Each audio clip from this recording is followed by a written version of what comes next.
Miércoles, mitad de semana, llega TVC Noticias, María Mercedes. En su primera emisión, ¿cómo estás, Robert? Amigos, excelente mañana para todos ustedes. Avanzan ya las horas y nosotros listos con los temas que hacen noticia. Día bendecido, pongan la actitud, pongan ganas, que todo les salga realmente bien. Aquí está también que todo salga bien, ¿eh? Por supuesto que sí. Empezamos contándoles que la jornada laboral por la crisis energética que atraviesa el país podrá ser modificada en el sector privado previo a un acuerdo. Bueno, esto entre empleadores y trabajadores. Esta medida, denominada pico y placa eléctrica, será temporal y podrá modificar la jornada hasta un máximo, escuchen bien, de 10 horas de trabajo por día.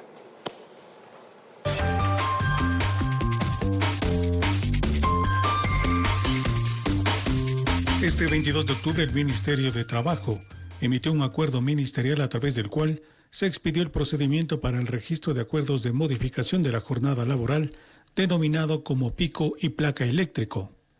El documento tiene como objetivo regular la modificación y registro temporal de la jornada ordinaria y especial del trabajo, dirigido para aquellos sectores privados que por la emergencia del sector eléctrico requieren la modificación temporal de una jornada laboral. El empleador y trabajador podrán de común acuerdo pactar una jornada diferente a la establecida en el contrato de trabajo por motivos de la emergencia del sector eléctrico nacional. Bajo ningún concepto la modificación temporal de esta jornada se entenderá como un cambio definitivo en las condiciones de la relación laboral. Las jornadas a las que podrán acogerse trabajadores y empleadores son las siguientes. En una jornada de 7 a 17 horas, con un máximo de 10 horas de trabajo al día, los días lunes, martes, miércoles y jueves, o los días jueves, viernes, sábado y domingo. Las horas de trabajo no podrán superar las 40 a la semana.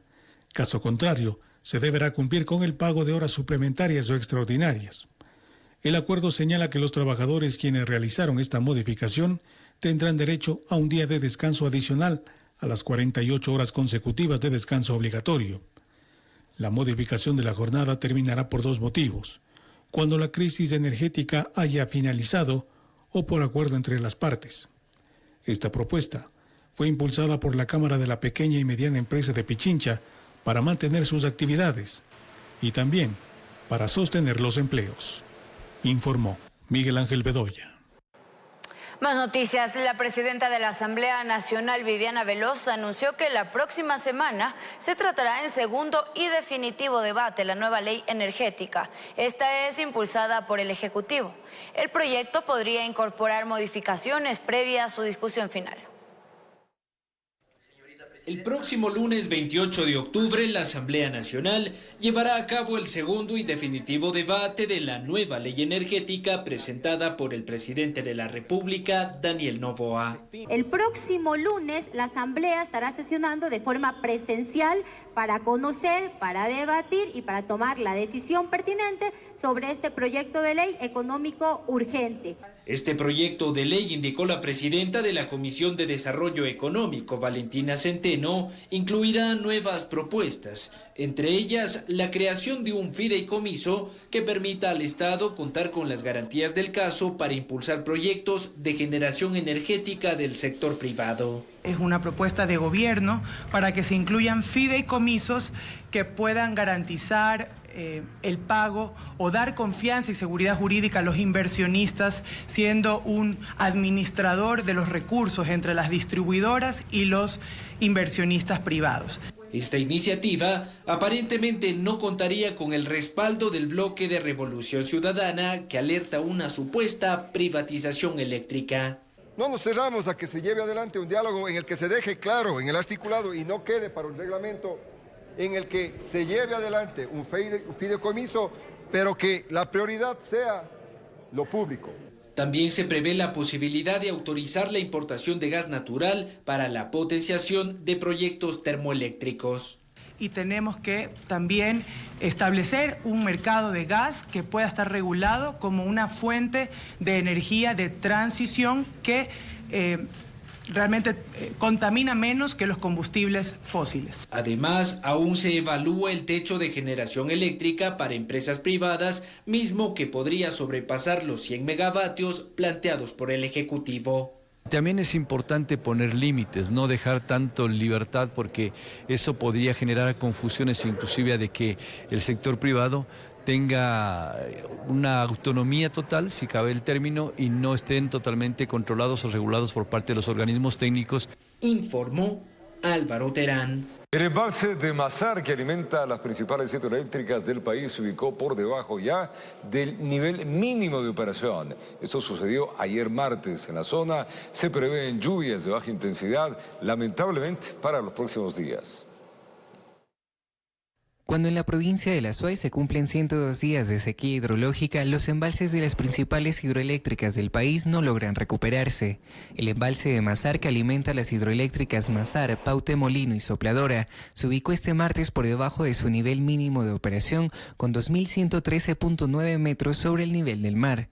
Según SENACE, el operador nacional de energía, este embalse necesita una altura mínima de 2.115 metros para poder operar, ya que debajo de esta cota se encuentran sedimentos que podrían dañar las turbinas de las hidroeléctricas. El embalse de Mazar experimentó una reducción de 1.39 metros de lunes a martes, teniendo en cuenta que desde este lunes rige la reducción de cortes de energía a escala nacional, que pasó de 10 a 8 horas por día.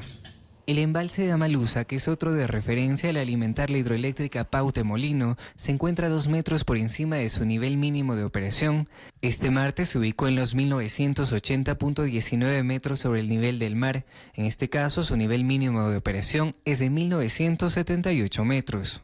Desde la empresa de agua potable y saneamiento de Cuenca Etapa se indicó que se necesitan entre 10 a 15 días de lluvias torrenciales para recuperar un nivel adecuado de los embalses. Sin embargo, la previsión de lluvias para esta zona es de precipitaciones bajas o moderadas. En las hidroeléctricas sí se van a presentar precipitaciones, pero no intensas, y tampoco es que va a ayudar a crecer el caudal significativamente. Vamos a tener un trasvase, una lluvia trasvase que puede lograr que sí aumente, pero no lo que se necesita. El INAMI señaló que habrá precipitaciones de mayor intensidad en la Amazonía y que esto podría influir en provincias de la sierra. Sin embargo, el pronóstico no cumple con las expectativas del país. A partir de la próxima semana ya podrían presentarse un poco precipitación un poco más intensa, ya que tenemos la llegada de una onda tropical. Que esto podría intensificar, pero ya deberíamos ver cómo se sigue comportando la atmósfera. La ausencia de lluvias o precipitaciones también se atribuye a un bajo nivel de humedad que no solo afecta a Ecuador, sino a toda Sudamérica, donde la tala de bosques y el calentamiento global empiezan a dejar secuelas. Informó Edwin Benalcázar. Y el cantón Pedro Carbo en Guayas se enfrenta a una de las peores sequías de las últimas décadas. El río que atraviesa la cabecera cantonal está seco y de igual manera sus afluentes. Los agricultores y los ganaderos están muy preocupados. Lo que ustedes observan son las hectáreas que para otros años estaban con extensos cultivos de maíz, arroz y maní. Pero ahora la tierra se ha secado a tal nivel que aparecen grietas por todos lados y los cerros con vegetación se transformaron en monte seco. Es a lo que se enfrentan en el recinto Bajo Largo en el cantón Pedro Carbo, provincia de Guayas. Y es lo que no deja dormir a don Santos Vargas y a sus vecinos. Y yo aquí tengo la edad de 40 años trabajando aquí. Y nunca he visto la sequía como ahorita la estamos viendo. Como usted ve aquí no se ve agua en ninguna parte, todo es seco. Que ni lo que tienen por eso ganadito, está el ganado ya mismo flaquito porque no hay que comer ya. Pedro Carbo se encuentra en emergencia hídrica o sequía. Así lo consideró el COE cantonal hace 3 semanas. El alcalde indica que buscan múltiples formas para que lo poco que queda del líquido vital llegue a los recintos y parroquias. Pudimos evidenciar de que hay familias que con un tanque tienen solo para la semana y que nosotros como plan emergente también hemos destinado tanqueros, camionetas municipales, de hecho hasta volquetas para que hagan distribución de agua en la zona urbana y en la zona rural. Por eso han trasladado maquinaria a diferentes puntos en lo que hace pocos meses era un río y se encuentra seco. Y así encontrar algo de agua que sea utilizada por los agricultores. Por eso que no hay agua, mire cómo está la planta, ya muerta después de cuenta. ¿Ves? ¿Desde cuándo no llueve por aquí? Ya aquí todo este verano, pues por algunos meses. Mientras que en otros sectores tratan de ahorrar lo que más se pueda con esta albarrada, que en pocos días se está disminuyendo por las altas temperaturas que están enfrentando. preocupados porque realmente por este tiempo tenemos más caudal de agua, pero en este caso, imagínense, estamos en el mes de octubre, faltan noviembre y diciembre, preocupados por esa situación. En Guayas, Pedro Carbo y Colimes son los dos cantones que están pasando por una situación complicada y esperando lluvias a mediados de diciembre. Por ahora piensan en cómo enfrentarse a eso que consideran golpes a la naturaleza, informó Charlie Pisa. Una de las alternativas para enfrentar la crisis podría ser que los municipios se hagan cargo de las empresas eléctricas del país, como ocurrió en sus inicios. La decisión planteada por algunos alcaldes está en manos del gobierno nacional. Cada vez se suman más voces de burgomaestres que demandan al régimen se les permita tomar las riendas del sector eléctrico. En esta ocasión lo hizo Pavel Muñoz, alcalde de Quito. Si el gobierno nacional llegara a tomar la decisión, esta es una decisión en realidad de Estado, porque significaría avanzar en nivel de descentralización, si se llegaría a tomar la decisión, por ejemplo, de que los municipios que estemos en capacidad administremos algunas empresas eléctricas como la empresa eléctrica Quito, nosotros estaríamos en capacidad. Marco Acuña, presidente del Colegio de Ingenieros Eléctricos y Electrónicos, refresca la memoria, acotando que muchas de las empresas eléctricas nacieron en los gobiernos seccionales. Y por eso es que los municipios eran propietarios de esos centrales de generación, inclusive de la parte de distribución. Hay cosas más que eran centrales pequeñas. Acá habían la de Huangopolo, de Cumbayá. Pero con la centralización se dio paso a un sistema eléctrico a nivel nacional. Dentro de ese esquema también las empresas eléctricas de distribución, como tenían una participación de los municipios, consejos provinciales u organismos regionales, entonces fueron constituyéndose como accionistas de las empresas eléctricas de distribución ya regionales o locales. Con la evolución de la infraestructura eléctrica como leyes y reglamentos, se cedió participación a lo que hoy es el Ministerio de Energía y Minas. ¿Pero por qué? Hoy pretenden retomar esa potestad. Todo el mundo está buscando métodos, mecanismos para decir, bueno, yo aporto a la solución. Lo han hecho desde la parte de algunas empresas privadas, de algunas organizaciones gremiales, las cámaras de producción. O sea, todo el mundo está tratando de buscar de qué manera aportamos. Son propuestas que salen como alternativas a la crisis energética, informó Héctor Romero.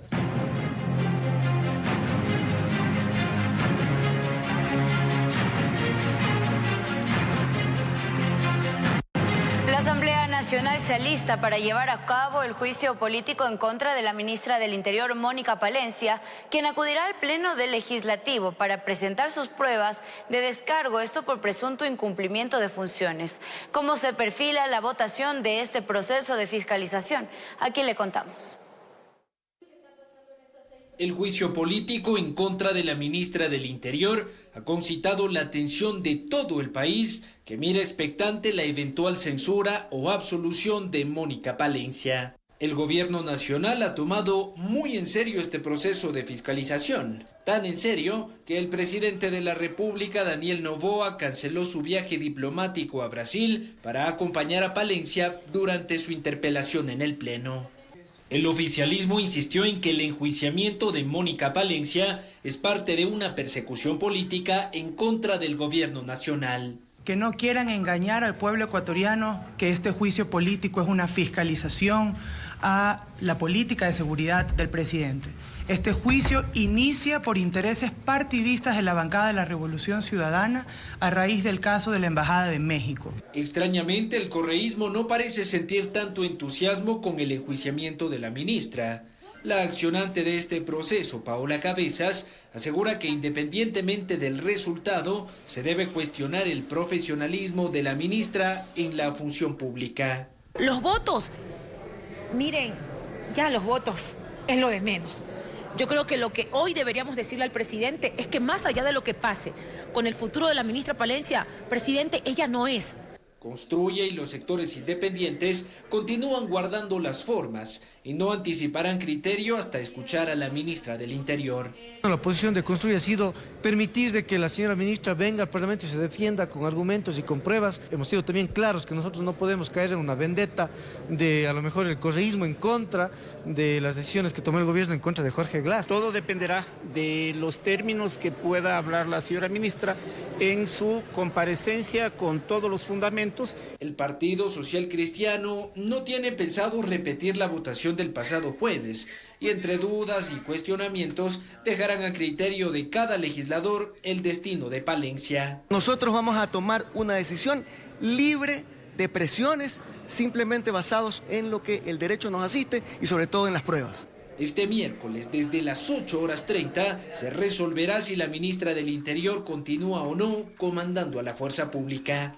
Informó Álvaro Terán.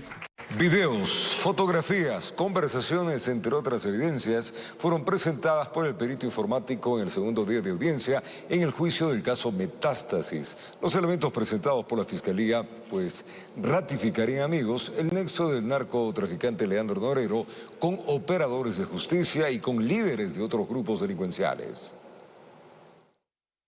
Este 22 de octubre en la Corte Nacional de Justicia se cumplió el segundo día de audiencia de juicio dentro del caso Metástasis. En esta jornada, el perito de informática forense continuó con la exposición del contenido extraído de uno de los dispositivos celulares del fallecido narcotraficante Leandro Norero. Los peritajes lograron extraer 76 videos, más de 1.450 imágenes entre capturas de pantalla de chats, fotografías de transferencias bancarias, fotografías de lingotes de oro, de droga, de joyas y armas, entre otras. Estos dispositivos fueron decomisados tras el asesinato de Norero dentro de la cárcel de Cotopaxi en 2022. En los videos se pudo observar el día a día del narcotraficante en ese centro de reclusión, las visitas que recibía en su celda, así como imágenes de líderes delictivos de varias bandas narcodelictivas.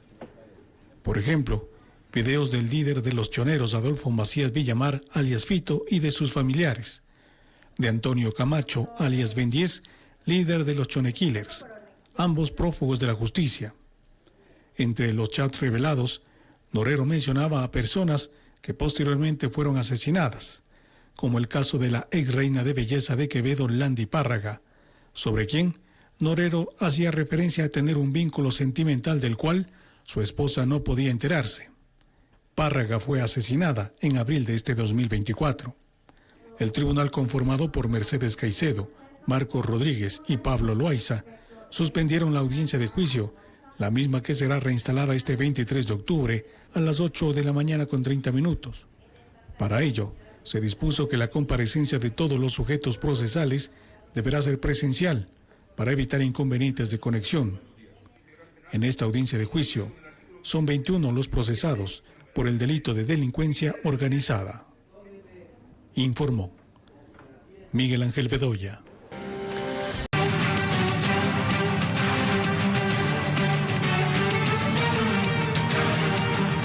Estamos de regreso para contarles más noticias. Tras varias prórrogas, el proceso de renovación parcial del Consejo Nacional Electoral se retoma. Esto con la fase de oposición e impugnación. Así, luego de que se logró conformar la mayoría de la Comisión Ciudadana de Selección y Designación. El proceso de renovación parcial del Consejo Nacional Electoral CNE vuelve a flote, una vez que mediante sorteo público se logró completar los 5 miembros de la Comisión de Selección y Designación en representación de las organizaciones sociales y ciudadanía, logrando mayoría con el delegado de la función electoral. Es por eso que ya la próxima semana ya la comisión puede actuar. Recordamos que se quedó una fase de mérito, una fase avanzada, ahí solo seguiría lo que es oposición, impugnación también ciudadana y se hace la designación. Resta nombrar quienes representarán al Ejecutivo, Legislativo, Judicial y Función de Transparencia para completar los 10 con sus respectivos suplentes, aclarando que una renovación total del máximo organismo electoral, en primera instancia, no tendrá cabida. Aquí es muy claro lo que dice el Código de la Democracia. Yo siempre lo dije, ¿no? Aquí se hace una renovación parcial primero y después una renovación total. Y también hay un pronunciamiento de Procuraduría que en este caso estas autoridades pueden estar prorrogadas hasta que sean nombrados, designados, posesionados legalmente. Eso es en este caso a través de un concurso y eso es lo que debe pasar. No hay ningún pronunciamiento de Procuraduría tampoco en donde se diga que se van los titulares y entran sus suplentes. El Pleno del Consejo de Participación Ciudadana y Control Social, a la espera que los comisionados entreguen un cronograma para poder hablar de fechas. En abril se decía que hasta el mes de octubre, máximo noviembre, íbamos a tener ya esta renovación parcial, pero pues se ha demorado más de 5 meses para un informe jurídico, para un sorteo público, así que esperaría que para el mes de enero o febrero a más tardar. Porque hemos demostrado como Consejo de Participación Ciudadana que no somos muy apegados a los prorrogados. Sea una autoridad buena, que nos parezca a uno, o malas a otro. En este punto lo único claro es que los cuestionados consejeros del CNE deberán continuar con los preparativos de las elecciones del 2025. Informó Héctor Romero. La reforma constitucional que busca levantar la prohibición de bases militares en el Ecuador podría tratarse en la Asamblea Nacional a través de una comisión ocasional multipartidista. Y como que bajo parámetros se procesaría esta propuesta en Ejecutivo, bueno, vamos a contarle. Durante su encuentro semanal con medios de comunicación, la presidenta de la Asamblea Nacional, Viviana Veloz, anunció que la reforma constitucional sobre las bases militares, impulsada por el Ejecutivo, iniciará su tratamiento en el Parlamento. En el pleno de la próxima semana se pondrá en conocimiento y conforme lo señalaba en uno de los incisos del artículo 73 se establece que se debe crear una comisión ocasional y que esta comisión es la que debe dar el trámite a esta reforma constitucional. Esperamos que esto no sea una oferta más populista, demagoga. No todas las bancadas están de acuerdo en la creación de una nueva comisión, pues ya existe una mesa legislativa que podría tramitar esa reforma. Mi bloque, por lo menos, va a tener la postura de que eso tiene que caer o recaer en la comisión que para efecto ya existe.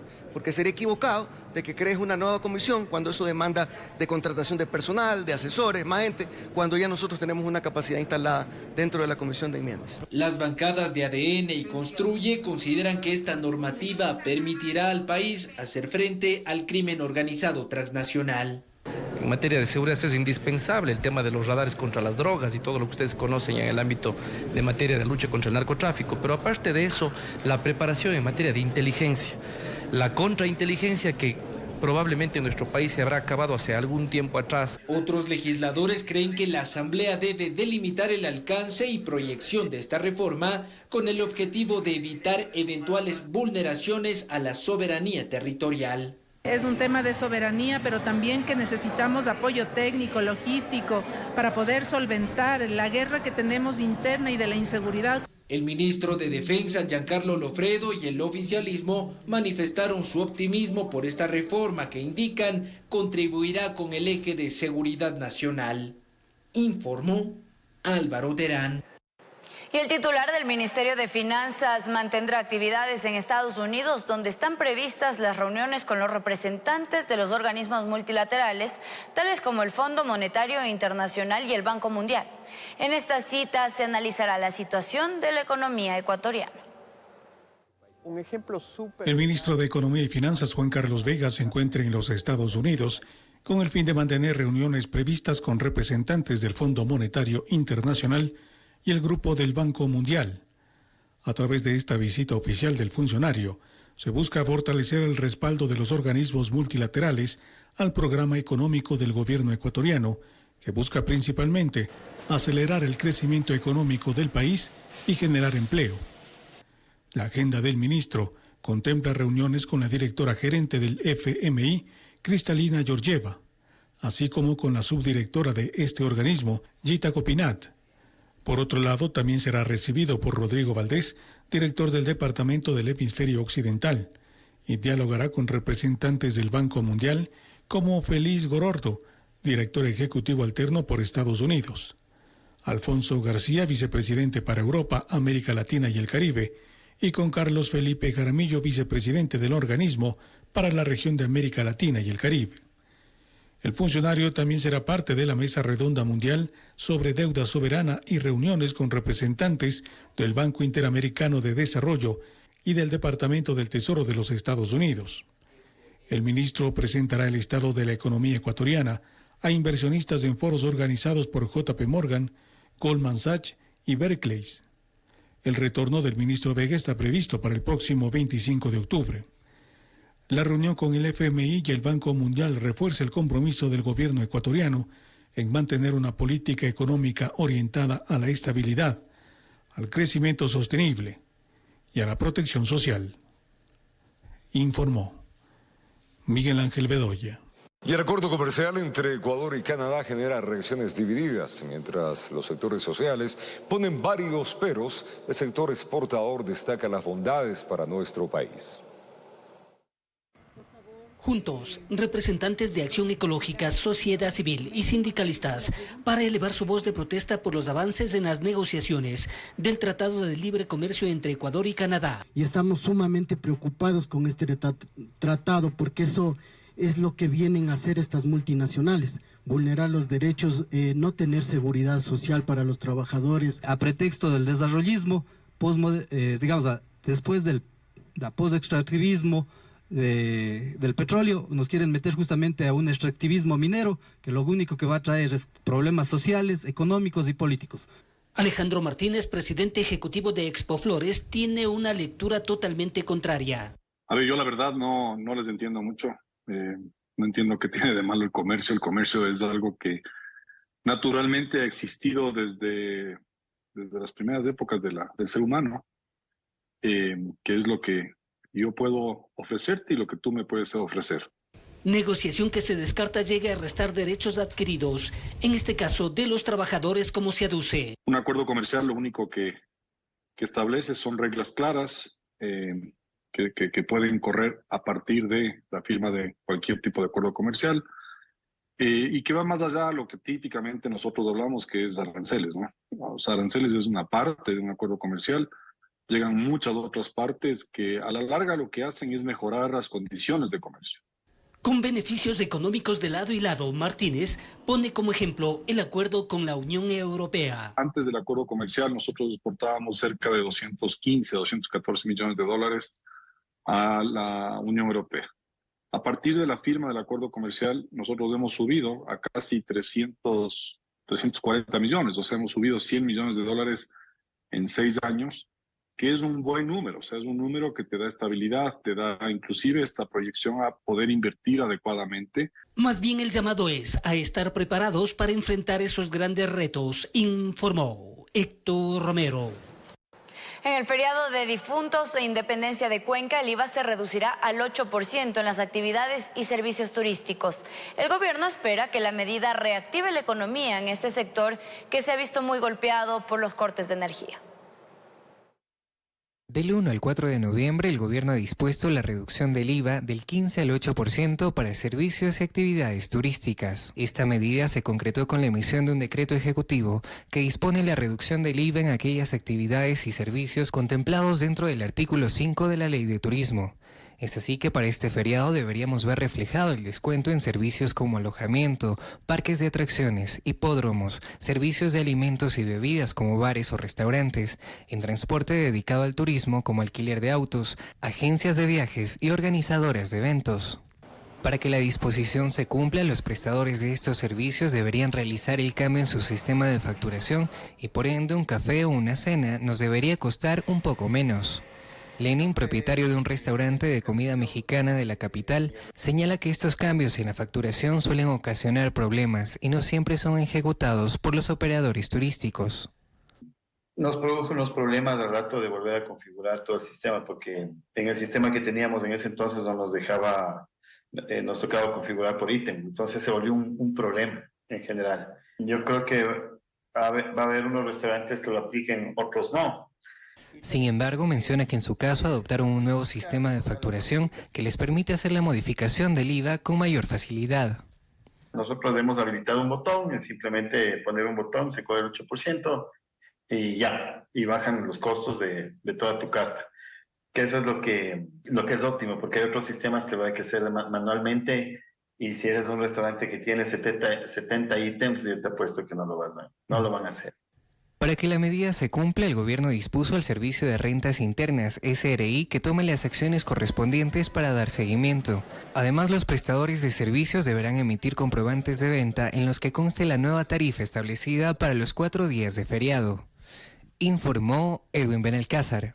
La inteligencia artificial ha transformado a diversos aspectos de nuestra vida cotidiana, desde la automatización de tareas hasta la mejora de procesos en sectores como la salud, la educación, los medios de comunicación, en fin. Sin embargo, su rápido desarrollo también plantea una serie de peligros que no pueden ser ignorados. ¿Algunas recomendaciones? Veamos. Le puede pasar a cualquiera, ya sea comunicadores, artistas, hasta autoridades de gobierno. Yo no tengo la culpa que la gente no se compre cuyas voces han sido clonadas por inteligencia artificial, generando noticias falsas o fake news. También hemos visto cómo familiares de migrantes son extorsionados con la utilización de estas herramientas tecnológicas. Muchos modelos de inteligencia artificial que se están usando hoy en día son posibles porque el poder de cómputo también ha crecido. Es posible ahora trabajar con millones de datos, poder entrenar modelos. Pero, ¿hay alguna manera de identificar una posible estafa? Bueno, hay herramientas que ya permiten detectar cuando una voz es clonada. La dificultad que está en que esas herramientas no son accesibles a toda la ciudadanía. Podrían implementar preguntas bien conocidas para que esta persona les pueda responder en base a lo que solo debería conocer la persona real. De acuerdo a Grand View Research, el mercado de la inteligencia artificial ya mueve 136.550 millones de dólares y con DALL-E se producen más de 4 millones de imágenes al día. Si bien es cierto, campos como la ciencia, entre otros, se benefician, según el experto consultado. En el tiempo también se deben desarrollar normativas para quienes no lo utilizan éticamente. Para desvirtuar alguna información con agentes inteligentes que pueden inclusive escribir ya ahora un comentario. Entonces, ese tipo de inteligencias artificiales se están regulando para que no tengan un uso malicioso, y aquellos estados están obligados a implementar medidas de protección. Informó Adriana Peralta.